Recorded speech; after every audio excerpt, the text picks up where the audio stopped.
आदेश देखिए, ये मैं आपको दिखा दूं, यह तहसीलदार साहब के न्यायालय का आदेश 2020 का है, शाहगंज। यह देखिए, जब कार्यवाही करने टीम आई तो उसके 5 दिन पहले का यह आदेश है। इन लोगों को नोटिस भेजा गया। ये 2022 की नोटिस देखिए, आपको इन लोगों को भेजा गया। ये 2009 में आप देखिए, जब तहसीलदार के न्यायालय से बेदखल किए गए, तहसीलदार महोदय के न्यायालय शाहगंज से, उसकी नोटिस उस समय, या मैंने हाई कोर्ट का आपका दिखाई दिया।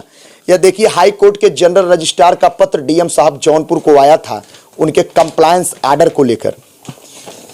और कुछ पेपर ऐसे हैं, कहिए मैं आपको दिखा दूं पूरी तरह। इस देखिए, डीएम साहब के यहाँ उन लोगों ने अपील दाखिल किया था और डीएम साहब जौनपुर ने अपने 4 पेज के आदेश में, देखिए page number 1, page number 2, page number 3, page number 4 page के आदेश में उन्होंने स्पष्ट रूप से यह कहा, आप मैं लास्ट निचोड़ पढ़ दे रहा हूं कि अतः उपयुक्त विवेचन के आधार पर, यह डीएम साहब का आदेश है, मैं इस निष्कर्ष पर पहुंचता हूं कि अपीलकर्ता द्वारा प्रस्तुत अपील दिनांक 10/5/2022 बलहीन होने के कारण निरस्त किया जाता है तथा अपर न्यायालय द्वारा पारित आदेश दिनांक 18/4/22 यथावत बहाल रखा जाता है। आदेश की प्रति सहित अपर न्यायालय की पत्रावली अग्रेतर कार्यवाही हेतु वापस की जाए।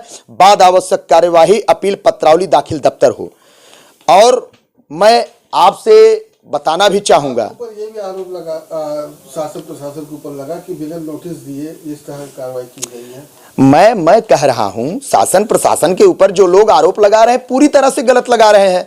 4 बार प्रशासन ने नोटिस दिया, क्योंकि मैं इस मुकदमे में हाई कोर्ट में रिट दाखिल किया था।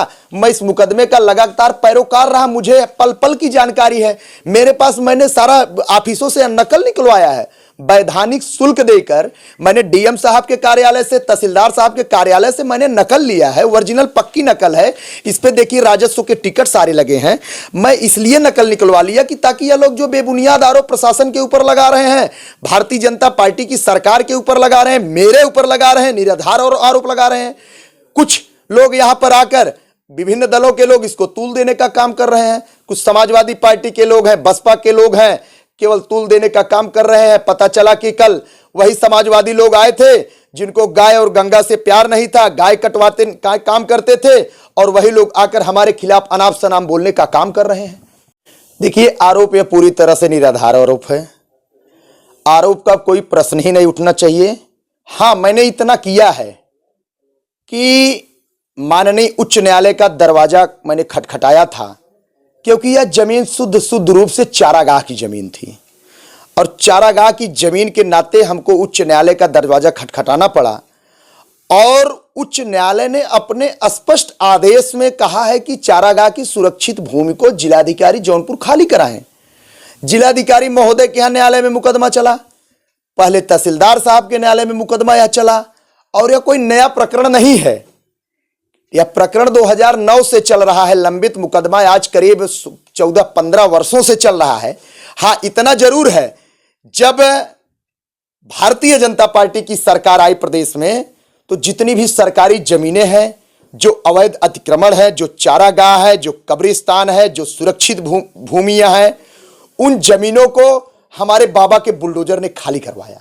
ये 2009 का मामला है, और फैसला जो है आते आते 2021-22 में फैसला हुआ। फैसले के खिलाफ इन लोगों ने किया। और मैं, आप सभी मीडिया के हमारे बंधु हैं, मैं आपको आपके मीडिया के माध्यम से अब बताना चाहता हूं, मेरा खून खौल गया था। उस जमीन को देखकर मैं अपने आप को रोक नहीं पाया। मैंने 2 निर्णय लिया।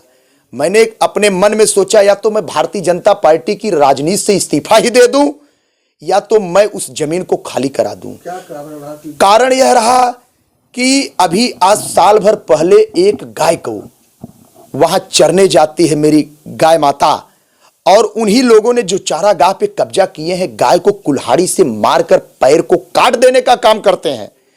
भाई साहब, जब गौ माता का पैर कट जाता है तो उस पैर में कीड़े पड़ जाते हैं, पैर सड़ जाता है। 3 दिन के बाद मुझको पता चलता है, मैं डॉक्टरों को बुलाकर ट्रीटमेंट कराता हूं, और डॉक्टर आलोक पालीवाल जी हैं, सरकारी पशु चिकित्सालय के डॉक्टर हैं, गवर्नमेंट के डॉक्टर हैं, आप उनसे भी यह बयान ले लीजिए कि यह पवन पाल का वक्तव्य सही था कि गलत था। उन्होंने इलाज किया, इलाज करने के बाद 1 हफ्ते तक जाते जाते गौ मां मर गई। मैंने उसी दिन यह प्रण किया था कि गौ मां, अगर चारागाह की जमीन पर चरना आपका गुनाह है तो मैं उसी दिन यह प्रण किया कि आपकी जमीन को मैं खाली कराकर ही मैं दम लूंगा, क्योंकि हमारे मोदी जी और योगी जी गंगा और गौ पर अपना पूरा जीवन समर्पित कर दिए। इसलिए उनका यह छोटा कार्यकर्ता भी गौ माता और गंगा के लिए उसका जीवन समर्पित हो जाएगा तो कोई चिंता नहीं। अभियान छेड़ने का विषय यह है, बाबा जी के आदर्शों पर चलने वाला कार्यकर्ता हूं। माननीय मुख्यमंत्री जी हमारे नेता हैं, संत हैं, तपस्वी हैं, योगी हैं, जैसा नाम है उनके नाम पर करोड़ों कार्यकर्ता उनके पीछे चलने का, उनके आदर्शों पर चलने का अनुसरण सीखता हूं कि हमारे मुख्यमंत्री जी की मंशा क्या है, हमारे मोदी जी की मंशा क्या है, हम उनके आदर्शों पर कैसे चल सके, हमको उस तरह से कार्य करने का अवसर मिले। तो हमारे मुख्यमंत्री जी अगर यह चाहते हैं अभी जमीन खाली हो, गौ माता की संपत्ति चारागाह की जमीन खाली हो, तो मैं भी पार्टी का एक छोटा सा कार्यकर्ता, पार्टी का बहुत नन्हा सा कार्यकर्ता हूं। मेरी भी इच्छा रहेगी कि मुख्यमंत्री जी की जो इच्छा है मेरी भी इच्छा उसमें समाहित रहे। बीजेपी में क्या पद है आपका? मैं इस समय भारतीय जनता पार्टी युवा मोर्चा काशी क्षेत्र का क्षेत्रीय मंत्री हूं और विधानसभा बदलापुर मंडल का भारतीय जनता पार्टी का प्रभारी हूं।